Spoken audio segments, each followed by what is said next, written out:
South Africa's African National Congress now has a choice to make. Which of its opposition rivals will it turn to after suffering its worst election result in 3 decades? These are the ANC's main potential coalition partners.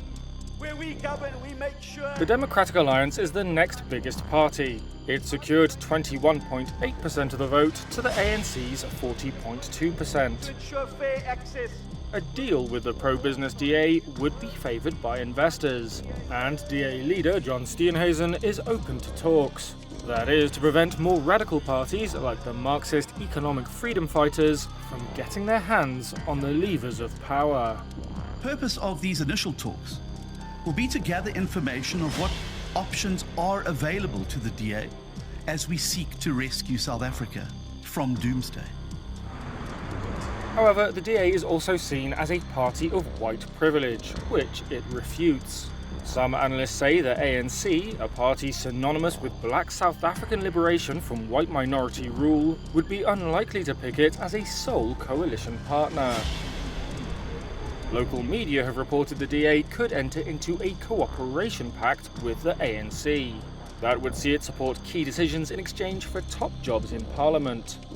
The conservative Zulu Inkatha Freedom Party, with nearly 4% of the vote, could also prove useful in making up the numbers. At the other end of the political spectrum is the economic freedom fighters led by Julius Malema. It's a more natural fit for the ANC than the DA, though relations are tense between former ANC youth leader Malema and some of the party's factions. If there's any party that we can work with and work properly, is the ANC. Because ANC, when compromised, is not arrogant. However, some of the EFF's policies would likely give investors the jitters. It has pledged to nationalise gold and platinum mines and seize land from white farmers. The EFF said in April that it would partner with the ANC if it got the powerful post of finance minister. However, with just 9.5% of the vote, joining with the EFF alone still wouldn't give the ANC a majority. Indeed, the EFF was outperformed by Umkhonto we Sizwe, led by former President Jacob Zuma. It emerged as the third biggest party after the ANC and the DA on 14.6% of the vote. But despite performing better than many had expected, the newly formed MK, as it's known, has said it is considering a court challenge to the results. Don't start trouble when there is no trouble. Analysts have long feared Zuma's party may stir up trouble if his supporters, who rioted and looted for days when he was jailed for contempt of court in 2021, reject the results. A coalition with MK would also be a bitter pill for the ANC to swallow. It has struggled to clean up its image after the corruption scandals of the Zuma era. The election represents a seismic shift in South Africa's political landscape. Official results show the ANC on 159 seats in the 400-seat parliament. That's down from 230.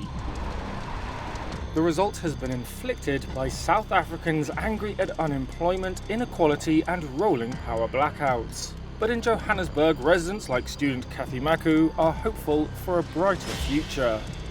Maybe they can find a way to work together and put the interest of the country first, and then maybe we can see some sort of change, a positive change, so to say.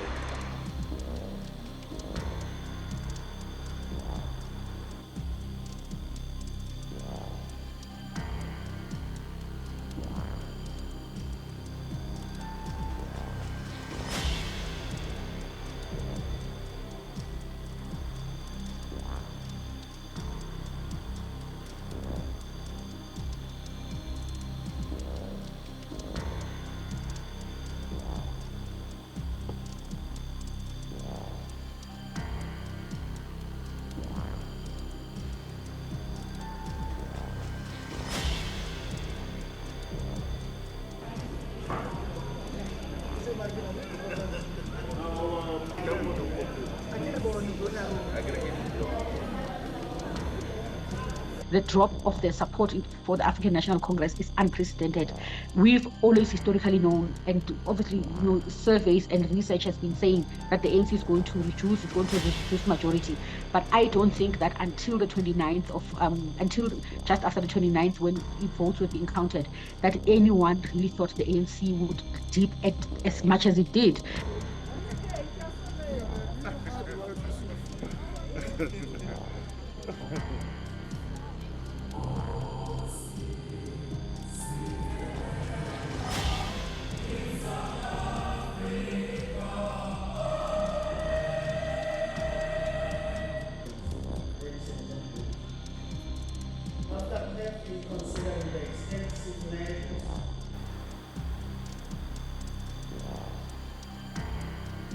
It is within the ANC's blood to stand by its president, because it is very important for us to understand that you cannot be in a situation whereby external political parties determine some of the internal politics that shape the governing party.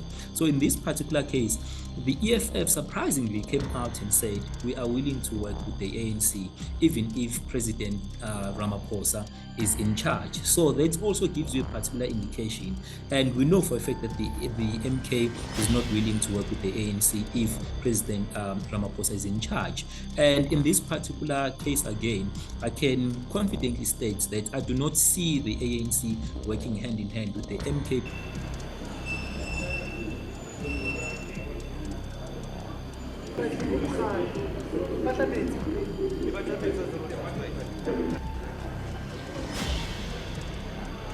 I think the ANC as voters would definitely be upset with the ANC if it chose a DA. Equally so, the DA voters, I think the majority of them would also be would be upset with the DA for losing the ANC. So they will have to come up with a very clear explanation. I think they will talk about stability of the country. They will talk about ensuring that there is continuity. They will talk about things such as the possibilities of economic growth and so forth and so forth. It would be a pillar that would be difficult to swallow for many of the people that have voted for both parties, actually, not only the ANC, but for the DA as well.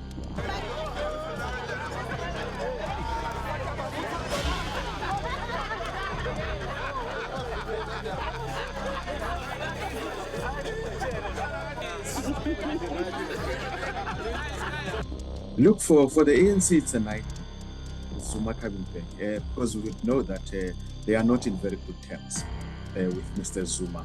In fact, just recently they wanted to take him to a disciplinary hearing for supporting a different political party where he claims to be a member of the ANC. So it is a nightmare for the ANC.